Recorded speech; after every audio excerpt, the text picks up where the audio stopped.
Good evening, Dan. How are you doing today? Dan's the only one out there in the chat waiting for me. Of course, this is a little bit of an off time to be doing reveals, but I hit the road for Florida tomorrow morning. I don't really have much of a choice. If I want to get the reveals done, I get them done tonight. So I appreciate anyone who wants to watch these live being here. This is a good thing for prime time on the West Coast. You guys, what is it? 7 p.m., 7:17 in the evening. Should be pretty easy for some of you. Oh, DC and Frank, how is everybody out there? We got a 1946 D roll. Now, this one's a little bit special in that this is a replacement. Reveal number 799 was a 46 D roll, and I hated those coins. I really didn't like them. So I found another 46D roll, and I'm going to open it. And these coins go free to all of you out there who had spots in 799. So let's get started and see what we find. Anything good and exciting, hopefully. So I've got everything done and ready to go to Florida tomorrow. The trip begins after a 10:30 appointment that I have. I'll be driving halfway tomorrow afternoon. Then the other half will come Wednesday morning early. All right, this one's for Brad. Well, this is not a great start here. This is the best I can do, folks, for 46D. So hang tight. We might run into some better coins as we get a little further in here. Thank you, Frank. All right. Didn't see anything on the obverse on that one. Let's check the reverse real quick and see if we have a double die. We'll be doing that for the first 10 coins in the roll.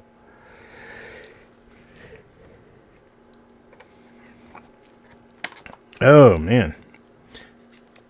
Not used to starting this late, but I tell you what, it's in ways it's better for me than trying to do midday stuff, because I nap in midday. In the evening, nighttime is when my body is wide awake. There we go. There's a little RPM for you. That's a nice little split serif RPM.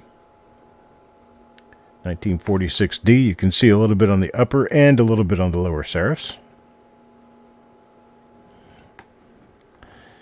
All right. So let me back this out a little bit and keep moving along. So we've got our first RPM of the roll. This one has a little tail underneath the 9, so we can remember this one for that.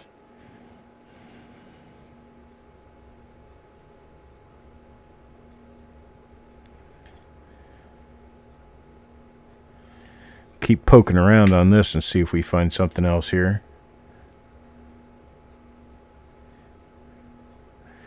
Well, nothing on the reverse of this one. But that's coin number 2. Got ourselves an RPM already. Number 3 now.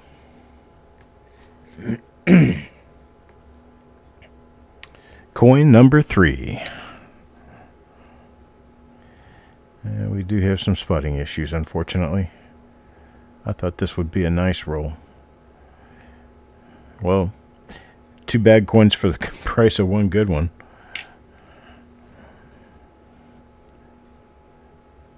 Guess I'll quit just blindly picking out 46D rolls. Seems like all the rolls that I bought from this particular source have turned out not to be so great. So maybe I need to go through the closet. Do some spring cleaning in July.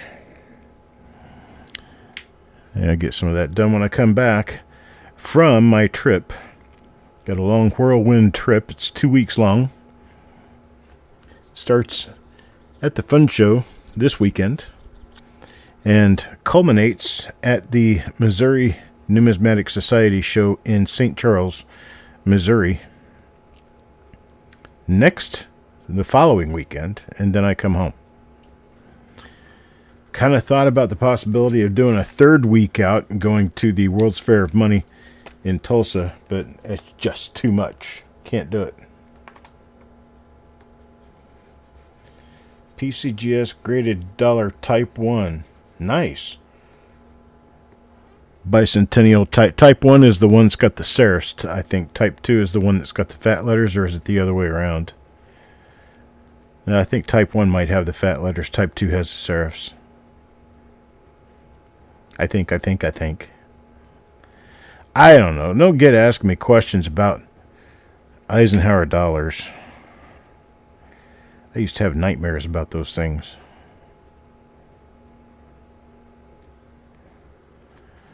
Okay, the fat letters. Okay.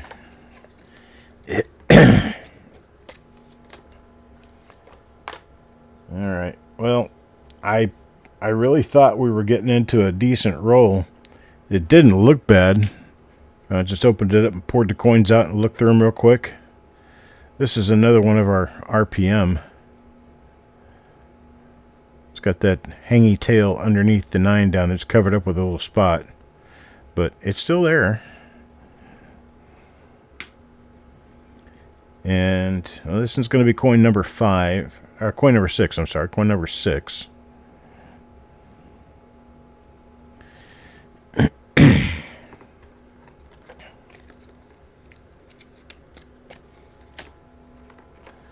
And number 7.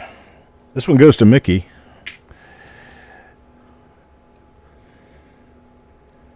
Yep. Nothing big going on here.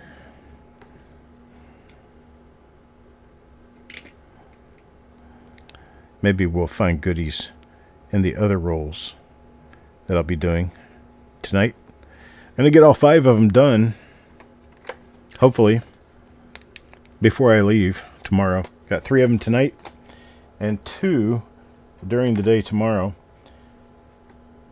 I have an appointment tomorrow morning with my VSO. Those of you who are not military, that is a veteran service officer, because I was recently awarded 100% service-connected disability, and that brings with it special benefits such as an ID card that gets me onto any military installation to go to the commissary or the PX or buy gasoline or anything I want to do like that. I could even go to the base theater and watch a movie if I wanted to. And the other thing it allows is gives me free license plates every year. I get my license plate for free. Here's another one. This is a different die state, so it's probably a different die altogether. But it does have that little... I'm looking at the little hump on the top of the serif.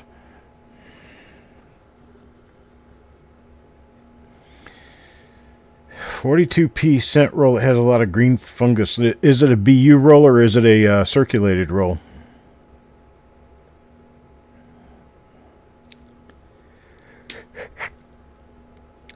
You guys are going to hear me yawn. It's kind of late, but this is actually my waking hour. This is my best time. You want to catch me at my best, find me at night. Yeah, green stuff on BU coins, it's kind of a sad story, but yeah, we're not going anywhere with that, unfortunately. There's one for Alex Huarbe. Let's see what Alex gets. Just kind of hoping we could get out of these spots. But it looks like the whole roll could end up with spots. We're 10 coins in and haven't exited that little issue yet. Now if you want to just stop what's going on, DC, and keep it from totally ruining the coins, there's a product out there called Vertigon. VERDI and then gone, GONE. Wow, I can't believe this. Oh boy. But yeah, Vertigon is a great product. Works well. This thing from a little bit of a distance is a beautiful toner.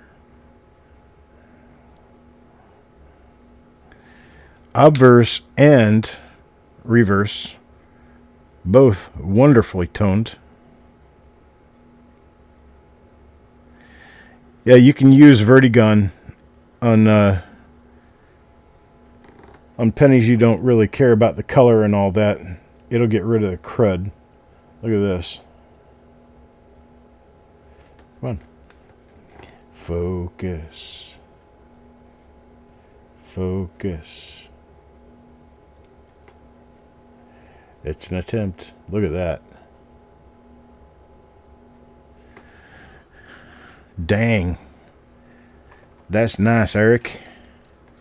Eric got himself a nice toner. Alright, here we go. Coin number 12. Taco John. That must have been an ender. Got mixed into the middle of the roll when they poured it off into the tube.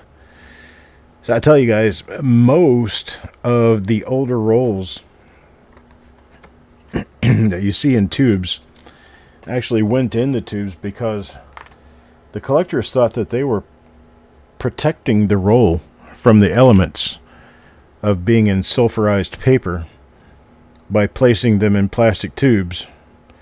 While it did work to a certain extent, it got rid of a lot of what we consider original rolls. Well, yeah, the original wrapped rolls go into a tube. It's still an original roll if you've got all 50 coins together. And oftentimes that happened, and they would take a roll and they'd pour it out on a table, and then they'd throw the coins into a tube. Well, they're not going to stay in the same order. So your ender coins are going to end up in the middle of the roll. Here's one for James. Mr. Valley. I'm kind of going to be onesie-twosie in it through this. I still have to put the flip inserts in the other two reveals, so we'll do a little bit of chit-chat in between. Good evening, Mr. Adams. Good evening, good evening. So as it seems to work, if I come on later in the evening versus earlier in the morning or during midday, I tend to get about the same audience, same audience quantity, not the same people. But I was almost worried just a little bit about whether or not anybody would be watching. It's a little more difficult to talk into a microphone and try to quote unquote entertain when there's nobody to entertain. Makes it kind of difficult. But it's a lot easier when I get to talk to somebody who can respond. There's another one that I believe could be the same die as the other. Nice looking. Split serif. Doubled D. Double D? Is it a double D, double die? Double die, double die? No. This one's got some nice color. Hard to tell what going on there, though. A little spotty.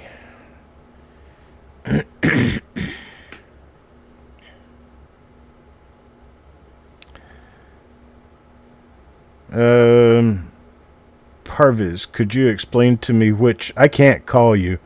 I'm going to be on the road for 2 weeks after tonight.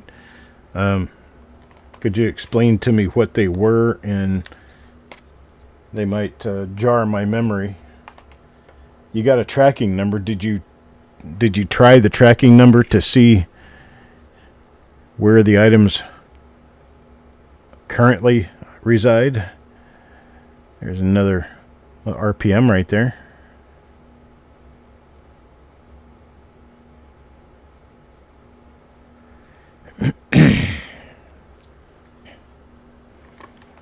And Parviz, I'm like on the road a lot and I don't do much with the phone.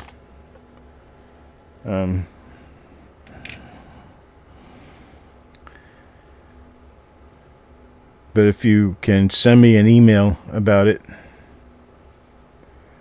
Okay. Well, if you can send me an email about everything. Let's see. June 29th. What happened on June 29th? What was, I mean, you're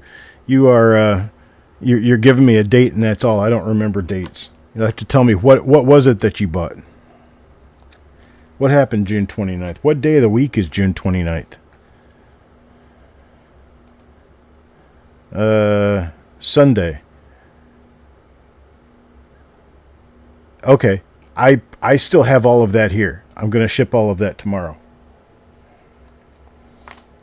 That was from the waffle show.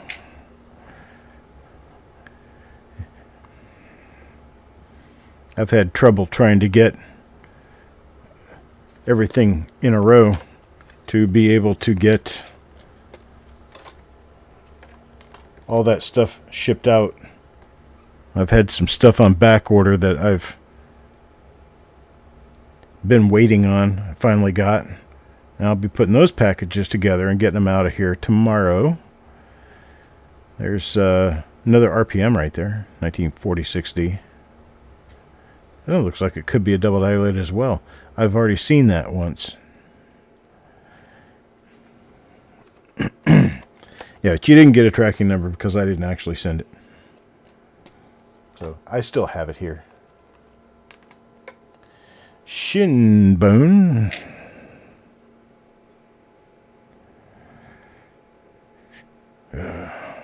I've had a quite rough couple of months, and I'm finally starting to come out of it, but this is my one opportunity to get out during the middle of the year and find inventory, so I have to put everything down and walk away from the workplace.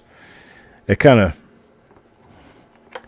of sucks to be a one-man operation here at the house and need to leave. I don't have anybody to fill in for me while I'm gone.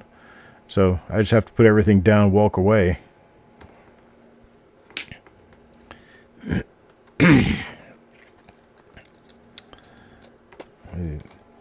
These coins are turning out to be not much better than the first roll that this replaced. Not pretty. At least we're getting something out of this.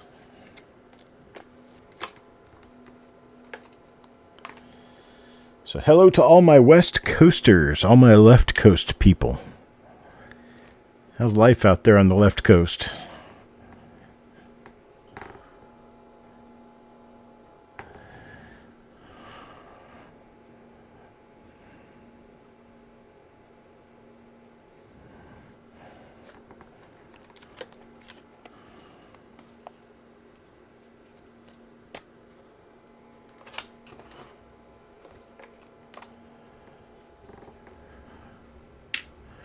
Yeah, I saw your message, Parviz. I just don't have time to get to that now.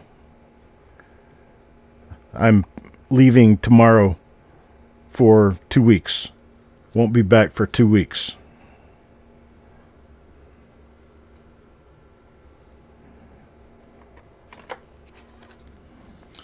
That's right. It's hard to blow hard into two horns at once, right?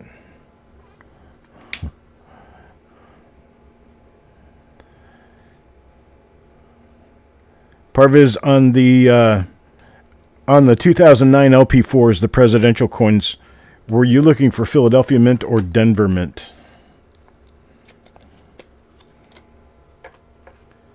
Or does it matter?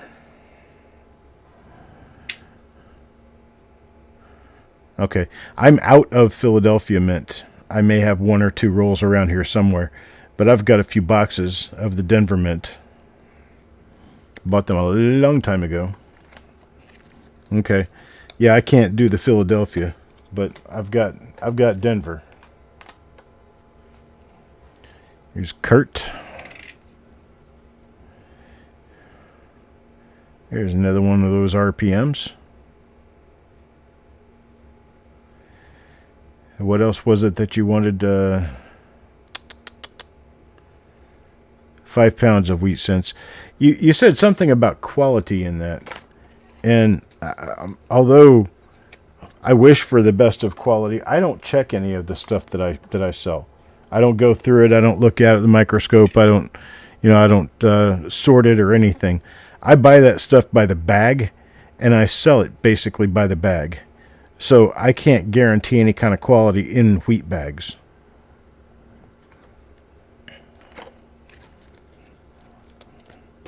So you said something about higher quality or something. I have no idea.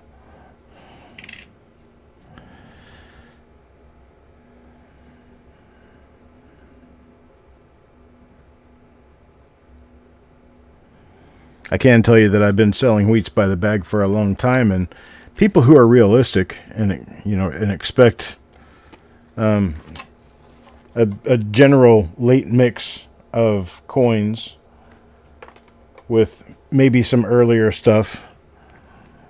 That's what you would find in change back when everybody was pulling wheat pennies out of circulation. They were pulling them out of circulation 59, 60, 61, 62, around those dates. And so finding a 1914 Lincoln cent was not common in change at that time. Thus, it would not be common in a mixed bag of wheat cents now. Some people do go through the old bags and pull out certain dates and certain stuff. I don't do that. I don't check them at all. I bag them and sell them. When I buy stuff as early or late or 30s or whatever, I generally mix that stuff back together. But sometimes I will sell, just early wheats if I have a whole bunch of them, and I don't. I don't hardly have any early wheats right now. I'm kind of trying to get out of the bulk and get back into doing some nice singles, because I'm starting to get kind of tired of carrying boxes around. I've been lugging boxes for 40 years. There's a nice one. Little tiny RPM. Tiny, tiny, tiny little thing. But it is there. Man, this roll is almost embarrassing. Now, I have seen that marker right there, and that tells me that this is either not an RPM or I've missed a bunch of them. You know what? I'm looking at it closer, and it does not appear to be. I don't know. It might be. Well, you can see that there's a little bit of a serif split right there. Quite interesting.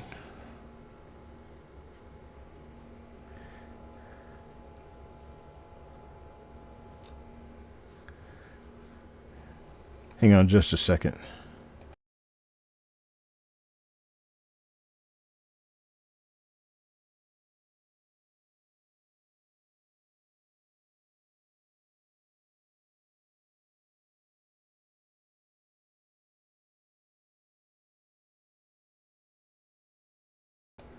All right, I'm back.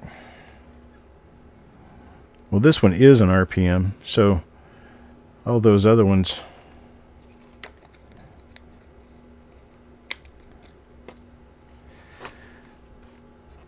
Still looking for a non-counterfeit 1872 2-cent piece. Kind of grade? What grade you're looking for? I may be able to pull something out of my hat. 72 is not an easy date to find. I do know that.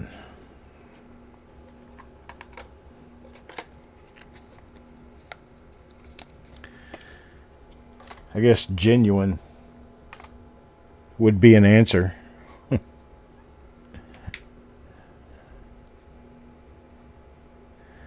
Wow.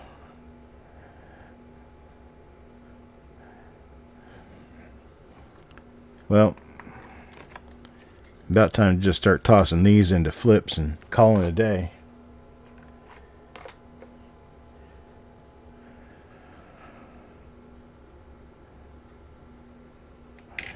Okay, would prefer fine. I don't know, I may not be your guy for that. Because I just don't do 2-cent pieces.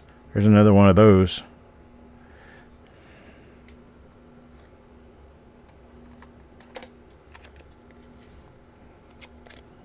Alright, Parvis. I can work with that. I don't have a whole lot of wheats right now. I've been through a lot of them. I'm gonna go into my garage and pull some out of my Ohio hoard.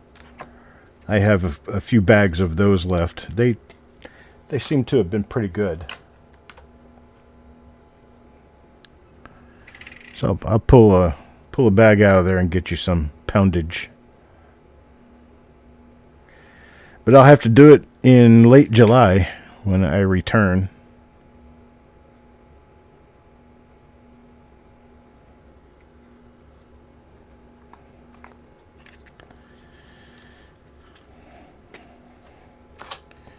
Maybe 50 pounds. You don't want to buy 50 pounds of wheat pennies, do you?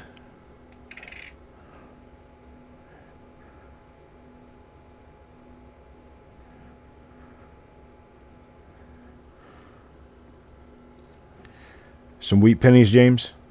Okay.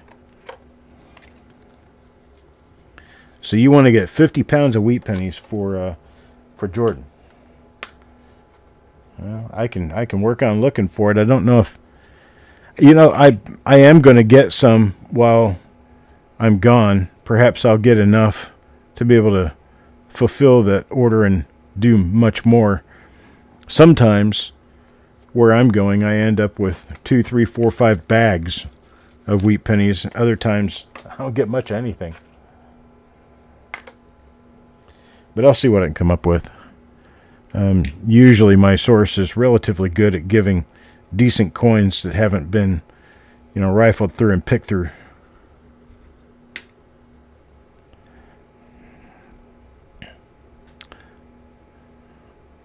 Yeah, I don't have any of the Uncle Horde ones left. I've got some that I bought from, it was an estate of an old man. His son sold them to me from Nebraska. I still have a few thousand of those. And then I've got bags that came from Illinois.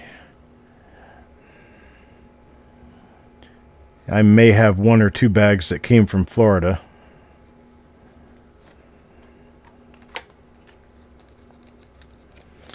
Well, if you're looking for die varieties, you'll find them in what I'm picking for you, because most of this stuff is coming from older people, estates, who never went through the coins like we do.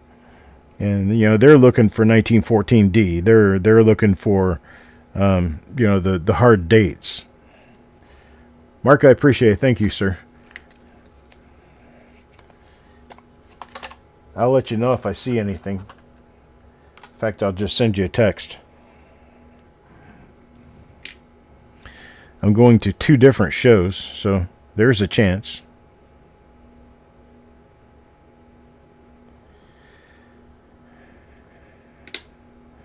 And maybe the first auction that I run after I come back, I'll put some wheat cents together for you folks and run some wheat cents. Until you guys are starting to get a little hungry. Coin number 48 in this abysmal roll that did produce a couple of very nice coins. A bunch of minor RPMs. Eric's going to love me for this.